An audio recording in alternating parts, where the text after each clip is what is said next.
A radio personality gets arrested, tased by the police. She claims what happened was illegal. It looks like the department agreed because the cop had to go after an internal investigation started. However, there's a twist in the case. Put up the picture, full mass. Traumatized, obviously, by this whole ordeal. And they keep re-traumatizing because no justice has been obtained. Qri Montague says she's questioning everything after a 2018 Atlanta traffic stop that left her stunned by a taser while in handcuffs, okay? In handcuffs. With millions watching and many people benefiting from this program called Indisputable, we just need 1% of the viewers to become a paid member so we can continue to bring this content to you. Now back to the show. A judge recently declared a mistrial in that case. This is a civil rights lawsuit involving a former Atlanta police officer who was accused of excessive force after he tased an up-and-coming radio personality. She's a remarkable person, by the way, a great individual. This was during a traffic stop more than 5 years ago. The case stems from an October 2018 incident in which the radio personality, then a 22-year-old commentator for Hot 107.9, was handcuffed and tased by Atlanta Police Department officer Lemuel Gardner after he pulled the woman over for speeding and not signaling while changing lanes on I-20. After more than 5 years, the trial began last week and took place over 4 days before the jury members emerged on March 15th, saying they were unable to reach a unanimous verdict. Attorneys on both sides immediately moved for a mistrial and agreed to try to settle the case out of court instead of holding a second trial. We shall see. She took the stand on that day, and the trial last Thursday, testifying that the 2018 encounter left her traumatized and, quote, questioning everything. While she also struggled to maintain her career, she struggled to maintain her personal relationships as well as her self-identity. She even left her job at the station and worked odd jobs as she tried to put her life back together. Quote, everything I had been working for, I stopped doing. I felt like it was all a waste. It was like pointless, she said, according to Law 360. The lawsuit claimed Gardner first handcuffed her on the side of the highway and went back to his patrol car with her driver's license. While the officer was away briefly, the radio personality attempted to remove the shirt she had on because it was printed with the Hot 107.9 logo. And I absolutely understand what she's attempting to do. She doesn't want a picture, a mug shot, anything that shows the company logo. All right. She's thinking about not only the company, but also her career. When Gardner noticed that what she was doing, the officer tased the woman without provocation, no warning, no question, nothing. And then, after tasing her while handcuffed, tried to force her into the cruiser, the lawsuit claimed. Now remember, APD did let this guy go. Ultimately, she was let go that night after the officer issued 4 traffic tickets.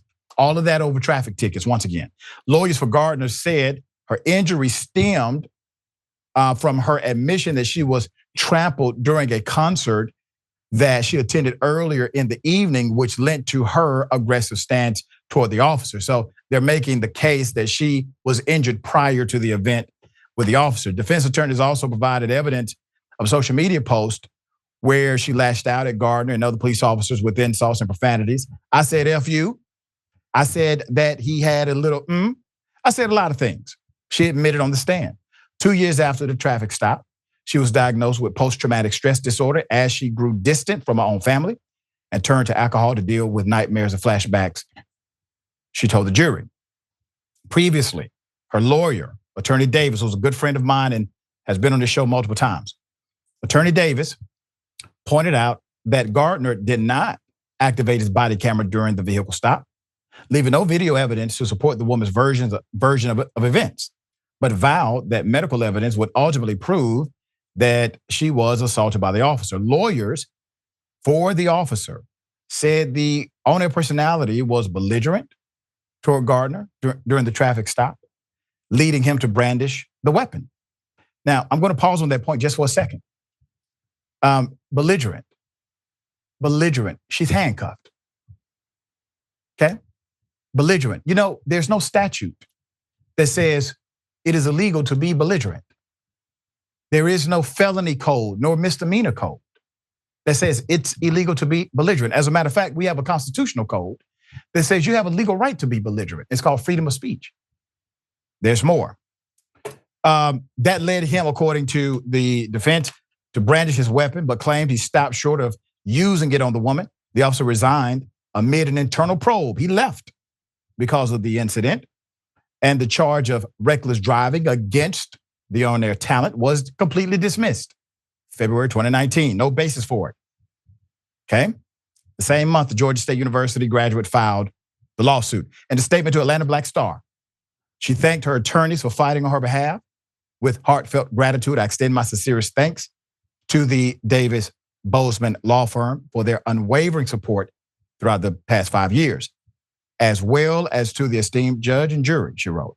This journey has been profound, a profound blend of self-discovery and empowerment. From disappointment, I glean newfound direction, which I will wholeheartedly embrace as I navigate towards my destiny. We're going to bring you updates as they may develop to see if there's a settlement reached here. The officer, in my opinion, should have been arrested and charged with crimes. It was very clear when Internal Affairs looked into this. He lied on the police report. You already have violation of oath of office right there. He physically assaulted an individual in handcuffs, brandished his weapon when there was no threat or provocation, and decided to tase another human being while metal is literally on their body. All right, Rickey, thoughts here? Yeah, it's crazy because she had to deal with that for the rest of her life, and he's gone on about his business. Probably hired by another city to be a police officer there. I know that young lady. She worked on my morning show. She ran Rickey Smiley. She ran the Rickey Smiley morning show for Hot 107.9 when we were on the hip hop session before we took over for Tom Joyner. And that is a very hard-working, kind, very respectful young lady. She is. And I remember that happening to her, and I couldn't think of it at first, and then it hit me. But I really hope that she get another opportunity. Because with a mistrial, I believe she get another shot at it, right? So I hope that she get justice. And I just really hate that you cannot sue a police officer for that kind of behavior. That police officer should be locked up and put in jail, because if that was me or you or anybody else, we would be in jail for assault.